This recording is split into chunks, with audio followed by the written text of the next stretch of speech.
Grupo do São Paulo na Libertadores 2025. Vamos lá conhecer os adversários, até porque terá pela frente Libertad, Talleres e Alianza Lima na fase de grupos da competição, reencontrando velhos conhecidos e viajando para Assunção, Córdoba e Lima.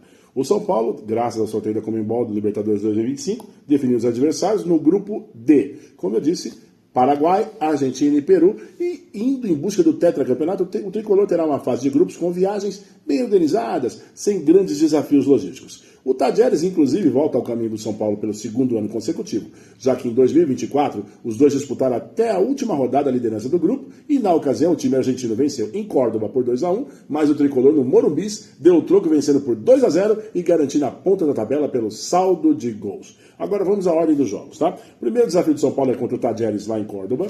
Depois o São Paulo, no Morumbi, recebe o Alianza Lima. Vai em Assunção enfrentar o Libertad.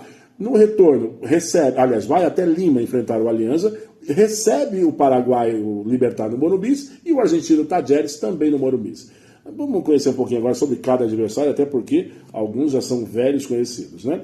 O Libertad, todos sabemos que é da cidade de Assunção, no Paraguai, tem como seu estádio Tigo La Huerta, que é o antigo Dr. Nicolás Leoz, e pode mandar jogos também no Defensores del Chaco. O Libertad garantiu sua vaga na Libertadores ao conquistar o torneio Apertura, o torneio inicial do Paraguai, em junho de 2024.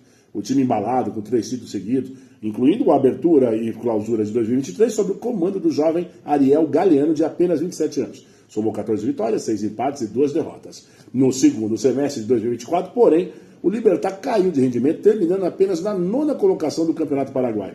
A má fase, óbvio, resultou na demissão do Galeano, e em agosto, Sérgio Aquino, auxiliar, assumiu, levando ao time ao título da Copa do Paraguai, vencendo o Nacional na final. Já em 2025, a temporada começou com tudo para o Libertad. Em janeiro, o time conquistou a Supercopa Paraguaia, vencendo o Cerro Porteño por 2-1, com um gol decisivo do craque Roque Santa Cruz, aos 43 anos, que segue brilhando nos gramados. Atualmente, na Abertura, o Libertad lidera com 23 pontos, 9 jogos, mantendo-se invicto, com 7 vitórias e 2 empates. Os destaques do elenco: Roque Santa Cruz, conhecidíssimo na Europa, atacante de 43 anos, que já foi ídolo, inclusive, do Bayern de Munique. Martin Silva, goleiro experiente, que já jogou no Vasco, tendo boa passagem pelo Vasco. Martin Cáceres, jogou na Juventus, na Sevilha, nome de peso na defesa. Oscar Cardoso, atacante de 41 anos, fez muito sucesso no Benfica, goleador. Lucas Guinhazu, como o sobrenome diz, filho do ex-volante Pablo Guinhazu, zagueiro, 18 anos, e que atualmente vai estar jogando no time. Lescano, 22 anos, foi vendido ao Fluminense em fevereiro. E vamos agora para o Talleres, até porque Córdoba traz mais recordações para o São Paulo. O estádio é o Mário Alberto Kempes.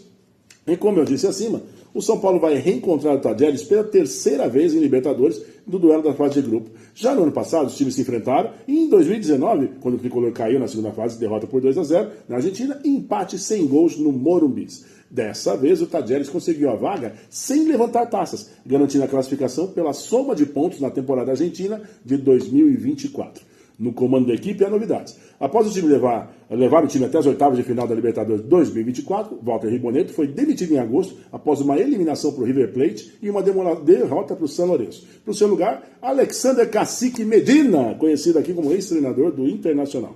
E apesar da troca, o início não foi dos melhores. O Talleres ocupa apenas a 13ª colocação no Grupo B do Campeonato Argentino, com uma vitória em 9 jogos. E, por outro lado, a equipe conquistou a Supercopa Internacional no início de março, batendo o River Plate nos pênaltis após um empate sem gols. Essa partida deveria ter sido jogada em 2024, em Abu Dhabi, mas foi adiada para esse ano e acabou acontecendo em Assunção.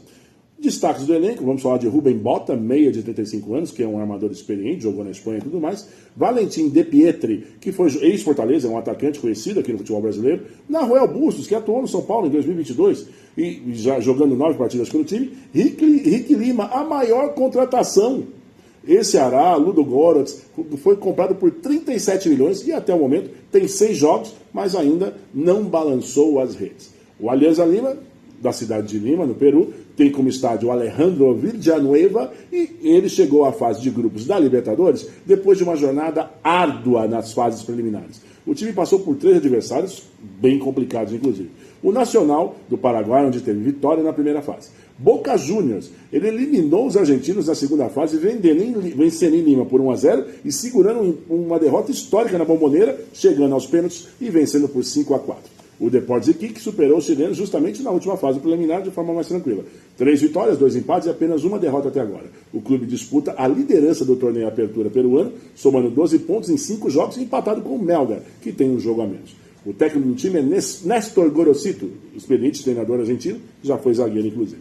Os destaques é o conhecidíssimo Paulo Guerreiro, conhecido de Flamengo, Corinthians, peruano, que segue sendo peça fundamental. Outro conhecido brasileiro, Hernan Barcos, Grêmio, Palmeiras, já marcou 4 gols na Libertadores e é o artilheiro do torneio até o momento. Lateral esquerdo, Miguel Trauco, experiente, habilidoso, já jogou no Flamengo. Carlos Zambrano, zagueiro, ex-Boca Juniors, que é um nome de respeito na defesa. E Pablo Cepelini, que jogou no Cuiabá, conhecido aqui pelo futebol brasileiro por seu trabalho no time do Centro-Oeste. Agora também vamos chegar nessa conclusão onde é óbvio que o São Paulo terá uma fase de grupos equilibrada, com adversários tradicionais, alguns jogadores conhecidos do futebol brasileiro e com o Tadjeres já no histórico recente, né? Um Libertad embalado e um Alianza Lima surpreendente. Precisará mostrar bastante a força para buscar a classificação rumo ao sonho do tetracampeonato.